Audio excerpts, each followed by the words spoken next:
Agora, em Colossenses capítulo 2, Paulo continua dizendo: quero que vocês saibam quanto estou lutando por vocês, pelos que estão em Laodiceia e por todos os que ainda não me conhecem pessoalmente, mostrando que Paulo ainda não tinha sido apresentado pessoalmente a esses irmãos.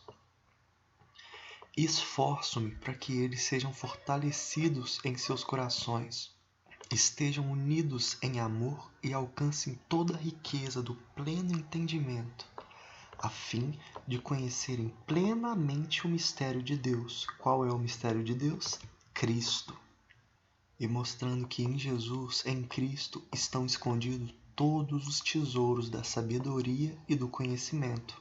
E por que Paulo estava dizendo isso? Digo isso para que ninguém os engane com argumentos aparentemente convincentes, para mostrar que uma das principais preocupações de Paulo é que cada uma dessas igrejas soubesse se defender dos falsos mestres. Porque, embora eu, Paulo, esteja fisicamente ausente, ou seja, meu corpo não está aí com vocês, estou presente com vocês em espírito. E alegro-me em ver como estão vivendo em ordem e como está firme a fé que vocês têm em Cristo, mostrando a felicidade que Paulo tinha em saber que as igrejas não estavam se desviando em heresias.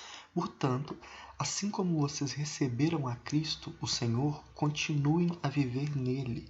Paulo aqui pede que eles permaneçam na doutrina que eles receberam e continuem a viver em Cristo, enraizados e edificados nele, firmados na fé, como vocês foram ensinados, transbordando de gratidão.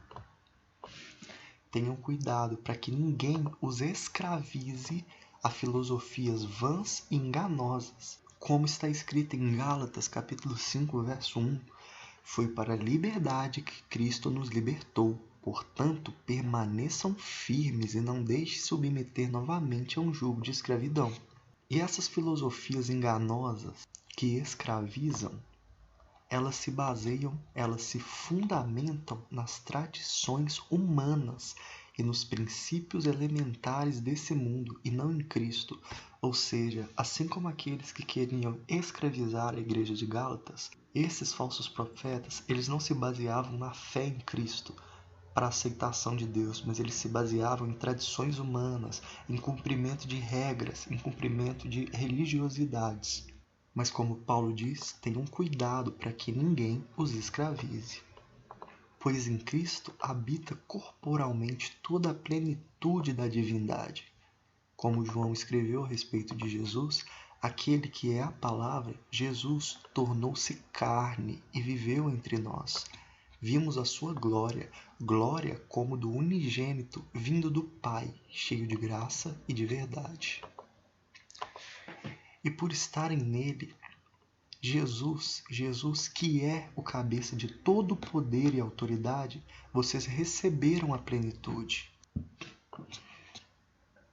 Nele também vocês foram circuncidados, não com uma circuncisão feita por mãos humanas, mas com a circuncisão feita por Cristo. E a circuncisão que é feita por Cristo é essa, o despojar do corpo da carne. E quando isso aconteceu? Isso aconteceu quando vocês foram sepultados com ele no batismo. E com ele foram ressuscitados mediante a fé no poder de Deus que o ressuscitou dentre os mortos. Mostrando que quando nós fomos batizados, nós recebemos não a circuncisão feita por homens, mas a circuncisão feita por Cristo. Quando nós nos batizamos, nós fomos sepultados, nós nos despojamos, deixamos o corpo da carne a fim de viver para Deus. Quando vocês estavam mortos em pecados e na incircuncisão da carne, Deus fez uma coisa, os vivificou juntamente com Cristo. Ele nos perdoou todas as transgressões e cancelou a escrita de dívida que consistia em ordenanças que nos era contrário. Ele a removeu, pregando-a na cruz.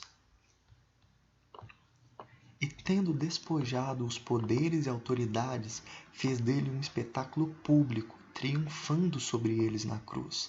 Na cruz, Jesus venceu todo principado e potestade, esmagando a cabeça da serpente. Portanto, não permitam que ninguém os julgue pelo que vocês comem ou bebem, ou com relação a alguma festividade religiosa ou a celebração das luas novas e dos dias de sábado. Como disse Jesus a respeito da comida, o que contamina o homem não é o que entra na boca, mas o que sai da boca. Isso é que contamina o homem, em Mateus 15, verso 11. E aqui Paulo reforça: não permitam que ninguém os julgue pelo que vocês comem ou bebem, ou com relação a alguma festividade religiosa ou a celebração das luas novas ou dos dias de sábado, que era a tradição dos judeus. Por quê? Porque nós não devemos deixar que nos julgue por essas coisas, pois essas coisas são sombras do que haveria de vir. A realidade, porém, se encontra em Cristo. Todas as tradições religiosas do Antigo Testamento, sombras que apenas eram figuras de Cristo. Por exemplo, os sacrifícios mostravam que Deus ofereceria um cordeiro santo e sem defeito para se entregar por nós. Eram apenas sombras daquilo que Deus ia fazer, a realidade que se encontra em Cristo.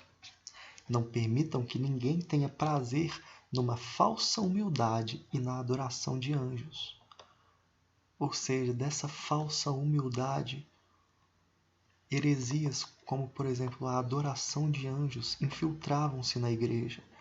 Mas como no episódio de Apocalipse 19, quando João cai aos pés do anjo para adorá-lo, o anjo diz a ele: não faça isso, sou servo como você e como os seus irmãos, que se mantém fiel ao testemunho de Jesus. Adore a Deus. Como está escrito, não permitam que ninguém tenha prazer numa falsa humildade e na adoração de anjos. Os impeça de alcançar o prêmio.